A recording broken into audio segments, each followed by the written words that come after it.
ಕರಗ ಹೊರಟು ಹೋಗಾಗ ಅವನು ಲಯಬದ್ಧವಾಗಿ ಗಂಟೆ ಬಾರಿಸುವ ಮೂಲಕ ಕರಗವನ್ನ ಮುನ್ನಡೆಸುತ್ತಾರೆ.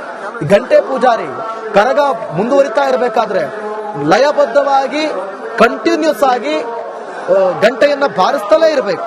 ಮಧ್ಯದಲ್ಲಿ ಎಲ್ಲೂ ಕರಗ ಪೂಜಾರಿ ಮಂಡಿಯೂರಿ ಕುಳಿತಾಗ ಧಾರ್ಮಿಕ ಸೇವೆಯನ್ನ ನಡೆಸಲಾಗುತ್ತೆ. ಎಲ್ಲೂ ಕೂಡ ಗಂಟೆ ಹೊಡೆಯೋದನ್ನು ನಿಲ್ಲಿಸೋದಿಲ್ಲ. ಈ ರೀತಿ ಹಾಗಾಗಿ ಅಷ್ಟು ಪ್ರಮುಖ ಪಾತ್ರವನ್ನ ವಹಿಸುವುದು ಅಲ್ಲಿ ಗಂಟೆ ಪೂಜಾರಿ. ಗಂಟೆ ಬಾರಿಸುವ ಮೂಲಕ ಕರಗವನ್ನ ಮುನ್ನಡೆಸ್ತಾನೆ, ದೇವಿಯ ಮಹಿಮೆಯನ್ನ ಪಠಿಸ್ತಾನೆ. ಈ ಹಕ್ಕನ್ನ ಅರ್ಚಕನ ಹಕ್ಕಿನಂತೆ ಆನುವಂಶಿಕವಾಗಿ ಪಡೆಯಲಾಗುತ್ತೆ. ಮಧ್ಯದಲ್ಲಿ ಎಲ್ಲೋ ಕರಗ ಪೂಜಾರಿ ಮಂಡಿಯೂರಿ ಕುಳಿತಾಗ ಧಾರ್ಮಿಕ ಸೇವೆಯನ್ನ ನಡೆಸಲಾಗುತ್ತೆ. ಈ ರೀತಿ ಮುಂದುವರಿತಾ ಹೋಗುತ್ತೆ. ಮುಂದುವರಿತಾ ಹಸಿ ಕರಗ ಪುರಸಭೆಯ ಕಚೇರಿ ಉತ್ತರದಲ್ಲಿರುವ 7 ಸುತ್ತಿನ ಕೋಟೆ ಚಿಹ್ನೆಯಲ್ಲಿರುವಂತ ದೊಡ್ಡ ಗುಡಿಸಲನ್ನ 7 ಅಥವಾ 9 ಬಾರಿ ಸುತ್ತುವರೆದು ದೇವಾಲಯದ ಕಡೆಗೆ ಸಾಗಿ ದೇವಾಲಯದ ಹೊರಗೆ ಸಿದ್ಧಪಡಿಸಿದಂತ ರಥವನ್ನ ಸುತ್ತುವರೆದು ನೃತ್ಯವನ್ನ ಮಾಡೋದು ಹಸಿ ಕರಗ. ಈ ಶುಭ ದಿನದಂದು ಸೂರ್ಯ ಉದಯಿಸಿ ಕರಗ ಗರ್ಭಗುಡಿಯನ್ನ ಪ್ರವೇಶಿಸ್ತಾನೆ. ಕರಗವನ್ನ ಶಕ್ತಿಪೀಠದಲ್ಲಿ ಪ್ರತಿಷ್ಠಾಪಿಸಿ ಅಲಂಕರಿಸಲಾಗುತ್ತೆ. ಮರುದಿನ ಚತುರ್ದಶಿ ಎಂದು ದೇವಾಲಯದಲ್ಲಿ ಉತ್ಸವಗಳು ಜೊತೆಗೆ ಮಹಾಭಾರತದ ಪ್ರವಚನಗಳು ಕೂಡ ನಡೆಯುತ್ತೆ. ಆದ್ರೆ ರಾತ್ರಿ ಸೂರ್ಯೋದಯದ ಸಮಯದಲ್ಲಿ ಪೊಂಗಲು ಸೇವೆ ಕೂಡ ನಡೆಯುತ್ತೆ. ಇದು ಹಸಿ ಕರಗದ ಬಗ್ಗೆ ನೋಡ್ತಾ ಹೋಗೋದಾದ್ರೆ ಅದರ ವೈಶಿಷ್ಟ್ಯ ಜೊತೆಗೆ ಅದರ ಪೂಜಾ ಪುರಸ್ಕಾರಗಳು, ಅದರ ಪದ್ಧತಿಗಳು ಯಾವ ರೀತಿ ನಡೆಯುತ್ತೆ ಅಂತ. ಇನ್ನು ಈ ರಾತ್ರಿ ಹೂವಿನ ಕರಗ ನಡೆಯುತ್ತಲ್ಲ, ಅದು ಬಹಳ ಮುಖ್ಯ. ಹೂವಿನ ಕರಗ ಅಂದ್ರೆ ಏನು? ಚೈತ್ರ ಶುದ್ಧ ಹುಣ್ಣಿಮೆ, ಇದೇ ಚೈತ್ರ ಶುದ್ಧ ಹುಣ್ಣಿಮೆ ಎಂದು ಸಂಜೆ ಕರಗ ಪೂಜಾರಿ ವಾಪನ ಸಂಸ್ಕಾರ ಮಾಡುತ್ತಾರೆ. ಅದಾದ ಬಳಿಕ ಬಳೆಗಳನ್ನು ಧರಿಸುತ್ತಾರೆ. ಮತ್ತೆ 1 ಕೈ ಬಳೆಗಳನ್ನ ಧರಿಸುತ್ತಾರೆ. ದೇವಾಲಯದಲ್ಲಿ ವೈಷ್ಣವ ಶೈಲಿಯಲ್ಲಿ ಪೂಜೆ ಮತ್ತು ಹೋಮವನ್ನ ನಡೆಸಲಾಗುತ್ತೆ. ವೈಷ್ಣವ ಶೈಲಿಯಲ್ಲಿ ನಂತರ ಅರ್ಜುನ ಮತ್ತು ದ್ರೌಪದಿಯ ಕಲ್ಯಾಣೋತ್ಸವವನ್ನು ಕೂಡ ನಡೆಸಲಾಗುತ್ತೆ. ನೋಡಿ, ಬಹಳ ಮುಖ್ಯವಾದಂತಹ ಇಂಟ್ರೆಸ್ಟಿಂಗ್ ಸಂಗತಿ ಇದು. ದೇವಾಲಯದಲ್ಲಿ ಅರ್ಜುನ ಮತ್ತೆ ದ್ರೌಪದಿಯ ಕಲ್ಯಾಣೋತ್ಸವವನ್ನ ಇಲ್ಲಿ ನಡೆಸಲಾಗುತ್ತೆ. ರಾತ್ರಿಯಲ್ಲಿ ಕರಗದ ಕರಡಿ ಪೂಜಾರಿ, ಬಂಡಿ ಪೂಜಾರಿ ಮತ್ತೆ ವೀರಕುಮಾರರು ಸೇಮ್ ನಿಮಗೆ ಪಚ್ಚಿ ಕರಗದಲ್ಲಿ ರೀತಿಯಾಗಿ ಹಸಿ ಕರಗದ ರೀತಿಯಾಗಿ ಅವರು ಸಂಪಂಗಿ ಸರೋವರದಲ್ಲಿ ಭೇಟಿಯಾಗ್ತಾರೆ. ಇದು ಸೇಮ್ ಇದೆ. ಅಲ್ಲಿ ಪೂಜಾರಿಯನ್ನ ಅಚ್ಚಮಲ್ಲಿಗೆ, ಜಡೆಕುಚ್ಚ ಮತ್ತೆ ಹೂಮಾಲೆಗಳಿಂದ ಅವರನ್ನ ಅಲಂಕರಿಸಲಾಗುತ್ತೆ. ಅರಿಶಿನ ಬಣ್ಣದ ಸೀರೆಯನ್ನ ಧರಿಸಲಾಗುತ್ತೆ. ಅಲ್ಲೇನಿತ್ತು ನಿಮಗೆ ಹಸಿ ಕರಗದಲ್ಲಿ ಏನಿತ್ತು? ಕೆಂಪು ಬಟ್ಟೆ, ಆಮೇಲೆ ಮಲ್ಲಿಗೆ ಮಾಲೆಗಳು, ಪೂಜೆಗಾಗಿ ಅದನ್ನ ಬಳಸ್ತಾ ಇದ್ರು. ಆದ್ರೆ ಇಲ್ಲಿ ಅಚ್ಚ ಮಲ್ಲಿಗೆ, ಜಡೆಕುಚ್ಚೆ, ಹೂಮಾಲೆಗಳಿಂದ ಅಲಂಕರಿಸಲಾಗುತ್ತೆ. ಆಮೇಲೆ ಅರಿಶಿನ ಬಣ್ಣದ ಸೀರೆಯನ್ನ ಧರಿಸಲಾಗುತ್ತೆ, ಕುಪ್ಪಸವನ್ನ ಧರಿಸಲಾಗುತ್ತೆ, ಹವಳದ ಹಾರ ಮತ್ತೆ ಆಭರಣಗಳಿಂದ ಎದೆಯನ್ನ ಅಲಂಕರಿಸಲಾಗುತ್ತೆ. ಕರಗ ಪೂಜಾರಿಯನ್ನ ವಧುವಿನಂತೆ ಇಲ್ಲಿ ಅಲಂಕರಿಸಲಾಗುತ್ತೆ.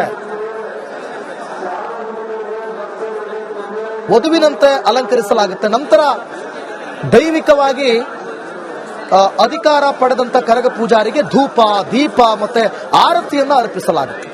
ವೀರಕುಮಾರರಿಂದ ಪೂಜಿಸಲ್ಪಟ್ಟಂತ ನಂತರ ಅರ್ಚಕನ ಮುಖದ ಮೇಲೆ ಆದಿಶಕ್ತಿ ಹೊರಹೊಮ್ಮುತ್ತದೆ. ಬಹುಶಃ ಇದು ನೋಡ್ಲಿಕ್ಕೆ ಸಾಮಾನ್ಯ ಜನರಿಗೆ ಅಂದ್ರೆ ಅಲ್ಲಿ ನೆರೆದಿರುವಂತಹ ಭಕ್ತರಿಗೆ ನೋಡ್ಲಿಕ್ಕೆ ಸಿಗೋದಿಲ್ಲ ಅಂತ ಕಾಣುತ್ತೆ. ಕೇವಲ ವೈನಿಕುಲ ಕ್ಷತ್ರಿಯರಿಗೆ ಅದನ್ನು ನೋಡ್ಲಿಕ್ಕೆ ಮಾತ್ರ ಸಾಧ್ಯ, ಅಥವಾ ಅವರ ಸಮುದಾಯದವರಿಗೆ ಮಾತ್ರ. ಅರ್ಚಕನ ಮುಖದ ಮೇಲೆ ಆದಿಶಕ್ತಿ ಹೊರಹೊಮ್ಮುವಂತ ಒಂದು ಸಂದರ್ಭ. ಗಂಟೆಯ ಶಬ್ದದ ಮಾರ್ಗದರ್ಶನದಲ್ಲಿ ಎಲ್ಲರೂ ಮಂಗಳವಾದ್ಯದೊಂದಿಗೆ ದೇವಾಲಯವನ್ನ ಸೇರ್ತಾರೆ ಮತ್ತು ಅರ್ಚಕ ಮಾತ್ರ ಗರ್ಭಗುಡಿಯನ್ನ ಪ್ರವೇಶಿಸ್ತಾರೆ. ಎಲ್ಲರೂ ಕೂಡ ಮಂಗಳವಾದ್ಯದೊಂದಿಗೆ ದೇವಾಲಯಕ್ಕೆ ಹೋಗ್ತಾರೆ, ಆದ್ರೆ ಅರ್ಚಕ ಮಾತ್ರ ಅಲ್ಲಿ ಗರ್ಭಗುಡಿಯನ್ನ ಪ್ರವೇಶ ಮಾಡೋದು. ಈ ಸಂದರ್ಭದಲ್ಲಿ ದೇವಾಲಯದಲ್ಲಿ ನಾವೆಲ್ಲರೂ ಕೂಡ ಸುತ್ತುವರೆದಿರ್ತೀವಲ್ಲ ಭಕ್ತರು, ನೋಡಿ ದೃಶ್ಯದಲ್ಲಿ ಗಮನಿಸ್ತಾ ಇದ್ದೀರಲ್ಲ, ಇವರೆಲ್ಲರ ಕಾನ್ಸಂಟ್ರೇಷನ್ ಎಲ್ಲವೂ ಕೂಡ, ಇವರ ಕಣ್ಣುಗಳು ದೇವಾಲಯದ ಕಡೆಗೆ ಕೇಂದ್ರೀಕೃತವಾಗುತ್ತೆ. ಆವರಣದಲ್ಲಿ ಕುಲದವರು ಮತ್ತೆ ಆಹ್ವಾನಿತರು ಗೌರವಿಸಿದ ನಂತರ ಅರ್ಜುನ ಮತ್ತು ದ್ರೌಪದಿಯ ಉತ್ಸವ ಮೂರ್ತಿಗಳನ್ನ ಹೊತ್ತ ದೈತ್ಯ ರಥ ನೋಡಿ ಸಿದ್ಧವಾಗ್ತಾ ಇದೆ. ಅರ್ಜುನ ಮತ್ತು ದ್ರೌಪದಿ ಪೂಜೆ ಮಾಡಿದಂತಹ ದೈತ್ಯ ರಥ ನಿಮಗೆ ಅಲ್ಲಿಗಾಗ್ಲೇ ಸಿದ್ಧ ಆಗ್ತಾ ಇರುವಂತದ್ದು. ಅದಾದ ಬಳಿಕ ಸ್ವಲ್ಪ ದೂರಕ್ಕೆ ಆ ರಥ ಚಲಿಸುತ್ತೆ. ನಾದಸ್ವರ, ಗಂಟೆಗಳು ಮೊಳಗುತ್ತಿದ್ದಂತೆ ತಲೆಯ ಮೇಲೆ ಮಲ್ಲಿಗೆ ಹೂಗಳಿಂದ ಅಲಂಕರಿಸಲ್ಪಟ್ಟ ಕರಗವನ್ನ ಧರಿಸಿದ ಅರ್ಚಕರು ಗರ್ಭಗುಡಿಯಿಂದ ದೇವತೆಯಂತೆ ಹೊರಬರುತ್ತಾರೆ. ಇದೇ ದೃಶ್ಯಕ್ಕೆ ಈಗ ಪ್ರತಿಯೊಬ್ಬರು ಕೂಡ ಕಾಯ್ತಾ ಇರೋದು.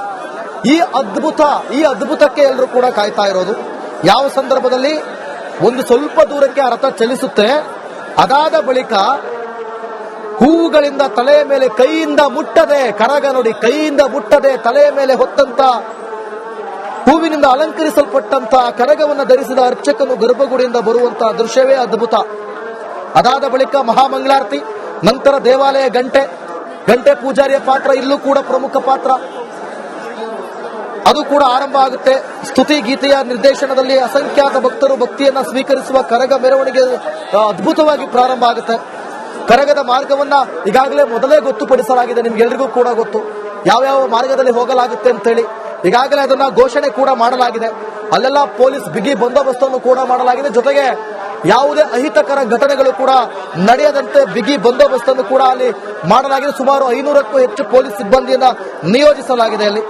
ಅದಾದ ಬಳಿಕ ಮಾರ್ಗದ ಎರಡೂ ಬದಿಗಳಲ್ಲಿ ಕಟ್ಟಡ ಚಾವಣಿಗಳ ಮೇಲೆ ಅಸಂಖ್ಯಾತ ಭಕ್ತಾದಿಗಳು ಅಲ್ಲಿ ಸೇರಿರುವಂತಹ ದೃಶ್ಯಾವಳಿಗಳನ್ನ ಗಮನಿಸ್ತಾ ಇದ್ದೀರಿ. ಈಗ ನಾನು ಹೇಳ್ತಿರುವಂತದ್ದು ಹೂವಿನ ಕರಗದ ಬಗ್ಗೆ.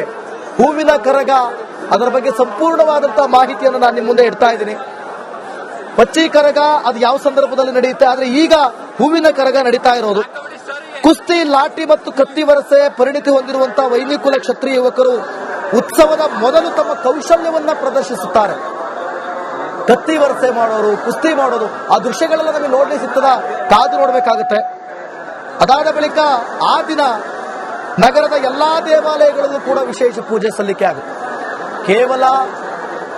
ಕೇವಲ ಧರ್ಮರಾಯ ದೇಗುಲದಲ್ಲಿ ಮಾತ್ರವಲ್ಲ, ಬೆಂಗಳೂರಿನ ಎಲ್ಲಾ ದೇವಾಲಯಗಳಲ್ಲೂ ಕೂಡ ವಿಶೇಷವಾದಂತ ಪೂಜೆಯನ್ನ ನೆರವೇರಿಸಲಾಗುತ್ತೆ. ಸೂರ್ಯನ ಕಿರಣಗಳು ನೋಡಿ, ಇಲ್ಲಿ ಬಹಳ ಪ್ರಮುಖವಾಗಿ ನೀವು ಗಮನಿಸಬೇಕಾದಂತ ಅಂಶ, ಸೂರ್ಯನ ಕಿರಣಗಳು ಅದರ ಮೇಲೆ ಬೀಳುವ ಮೊದಲೇ, ಸೂರ್ಯನ ಕಿರಣಗಳು ಅದರ ಮೇಲೆ ಅಂದ್ರೆ ಕರಗದ ಮೇಲೆ ಬೀಳುವ ಮೊದಲೇ, ಸೂರ್ಯ ಹುಟ್ಟೋದಕ್ಕಿಂತ ಮುಂಚೆ ಕರಗವನ್ನ ದೇವಾಲಯಕ್ಕೆ ತಲುಪಿಸಬೇಕು. ಎಲ್ಲೆಲ್ಲಿ ಮೆರವಣಿಗೆ ಈಗ ರೂಟ್ ಮ್ಯಾಪಿಂಗ್ ಆಗಿದೆ ಅಲ್ಲೆಲ್ಲವೂ ಕೂಡ ಸುತ್ತುವರೆದು ಭಕ್ತರಿಗೆ ಪ್ರದರ್ಶನ ಮಾಡಿ ಭಕ್ತರೆಲ್ಲ ದರ್ಶನ ಮಾಡ್ಕೊಳ್ತಾರೆ. ಅದಾದ ಬಳಿಕ ವಾಪಸ್ ನೀವು ಧರ್ಮರಾಯ ದೇಗುಲಕ್ಕೆ ತರುವಷ್ಟರೊಳಗೆ ಸೂರ್ಯ ಹುಟ್ಟಿರಬಾರದು. ಸೂರ್ಯನ ಕಿರಣಗಳು ಅದರ ಮೇಲೆ ಬೀಳೋದಕ್ಕೂ ಮುಂಚೆ ಅದು ದೇವಸ್ಥಾನವನ್ನ ತಲುಪಿರಬೇಕು, ಅದು ನಿಯಮ. ಅದರಂತೆ ಬೆಳಿಗ್ಗೆ 6 ಗಂಟೆ ಹೊತ್ತಿಗೆ ಕರಗ ದೇವಸ್ಥಾನವನ್ನು ತಲುಪುತ್ತದೆ. ಅದರ ನಂತರ ಜಾತಿ ಧರ್ಮ ಇಲ್ಲಿ ಲೆಕ್ಕಕ್ಕೆ ಇಲ್ಲ. ಇಲ್ಲಿ ಯಾವುದೇ ಅಂದ್ರೆ ಪೂಜೆ ಪುನಸ್ಕಾರ ಮಾಡುವಂಥದ್ದು ಅವರ ಸಮುದಾಯದವರು, ಅದು ಹಿಂದೆಂದೂ ಕೂಡ ನಡೆದುಕೊಂಡು ಬಂದಂತ ಒಂದು ಏನಂತ ಕರಿತೀವಿ ನಾವು, ಅದೊಂದು ಸಂಪ್ರದಾಯ ಅಂತ ಕರಿತೀವಿ, ಕಸ್ಟಮ್ ಅಂತ ಕರಿತೀವಿ. ಸೊ ಹಾಗಾಗಿ ಅದ್ರ ಬಗ್ಗೆ ಏನಿಲ್ಲ. ಆದ್ರೆ ಜಾತಿ ಧರ್ಮ ಇವೆಲ್ಲವನ್ನು ಕೂಡ ಇಲ್ಲಿ ಇಟ್ಕೊಳ್ಳೋದೇ ಇಲ್ಲ. ಇವ್ಯಾವುದನ್ನು ಕೂಡ ಲೆಕ್ಕಿಸದೆ ಕರಗಕ್ಕೆ ಪೂಜೆ ಮಾಡಲಾಗುತ್ತೆ. ಮತ್ತೊಂದು ಅಕ್ಷಯ ಆಕರ್ಷಣೆ ಅಂತಂದ್ರೆ ಇದರಲ್ಲಿ ನಗರದ ಅನೇಕ ದೇವರುಗಳ ಪಲ್ಲಕ್ಕಿ, ರಾತ್ರಿ ರಥದೊಂದಿಗೆ ಹೊರಡುವ ಮಂಟಪಗಳ ವರ್ಣರಂಜಿತ ಉತ್ಸವ. ಆ ರಥದೊಂದಿಗೆ ಬೇರೆ ಬೇರೆ ದೇವಸ್ಥಾನಗಳ ಪಲ್ಲಕ್ಕಿಗಳು ಕೂಡ ಮೆರವಣಿಗೆ ಹೊರಡೋದು. ಭಕ್ತರು ಎಷ್ಟೇ ದೂರ ನೋಡಿದ್ರು ಕೂಡ ಅಷ್ಟು ದೂರದಲ್ಲಿ ಕೂಡ ಆ ಹೂವಿನಿಂದ ಅಲಂಕೃತವಾದಂತ ಕರಗವನ್ನ ಹೊತ್ತಿಕೊಂಡಿರುವಂತ ಜ್ಞಾನೇಂದ್ರ, ಆ ಕರಗವನ್ನ ಹೊತ್ತಿಕೊಂಡಿರುವಂತ ದೃಶ್ಯ ಎಷ್ಟೇ ದೂರ, ಹತ್ತಿರದಲ್ಲಿ ನಾವು ದೂರದ ಬೆಟ್ಟ ನುಣ್ಣಗೆ ಅಂತ ಅಲ್ಲಿ ವರ್ಕೌಟೇ ಆಗಲ್ಲ ನಿಮಗೆ. ದೂರದಿಂದಲೂ ಕೂಡ ಅದ್ಭುತ, ಹತ್ತಿರದಿಂದಲೂ ಕೂಡ ಅದ್ಭುತ, ಎತ್ತ ಕಡೆಯಿಂದ ನೋಡಿದರೂ ಬರೀ ಅದ್ಭುತ. ಅಷ್ಟು ಕಣ್ಣಿಗೆ ಮುದ ನೀಡುವಂತಹ ಭಕ್ತಿಯನ್ನ ಆವರಿಸುವಂತ ಒಂದು ಸುಸಂದರ್ಭ. ಆ ಮೆರವಣಿಗೆಯಲ್ಲಿ ಎಲ್ಲಾ ದೇವರುಗಳು ಅವರ ಇಚ್ಛೆಗಳನ್ನ ಪೂರೈಸೋದಕ್ಕೆ ಸೇರ್ಕೊಂಡಿದ್ದಾರೆ ಅಂತ ಹೇಳಿ ಅಲ್ಲಿ ನಿಮಗೆ ಎಲ್ಲಾ ದೇವರುಗಳು ಕೂಡ ಬಂದು, ಅಂದ್ರೆ ನಾವೇನು ನಮ್ಮ ಹಿಂದೂ ಧಾರ್ಮಿಕ ನಂಬಿಕೆಯಲ್ಲಿ ನಾವು ನಂಬ್ತೀವಿ, ಎಲ್ಲಾ ದೇವರುಗಳು ಕೂಡ ಒಂದೇ ಜಾಗದಲ್ಲಿ ಸೇರಿದ್ದಾರೆ ಅನ್ನುವಂತ ನಮಗೆ ಭಾಸವಾಗುತ್ತೆ, ರೋಮಾಂಚನವಾಗುತ್ತೆ, ಭಕ್ತಿಯ ರೋಮಾಂಚನವಾಗುತ್ತೆ. ಅಂತ ಒಂದು ಸುಸಂದರ್ಭ ಅದು ಅಲ್ಲಿ ಎದುರಿಗಿದ್ದವರಿಗಂತೂ ಬಹಳ ಅದ್ಭುತ. ಸೊ ಹಾಗಾಗಿ ಕರಗದಲ್ಲಿ ಶಕ್ತಿಯ ಹೊರಹೊಮ್ಮುವಿಕೆ ಇದೆಯಲ್ಲ, ಅವೆಲ್ಲವೂ ಕೂಡ ಒಂದು ರೀತಿಯಲ್ಲಿ ಪವಾಡ, ಅದ್ಭುತ.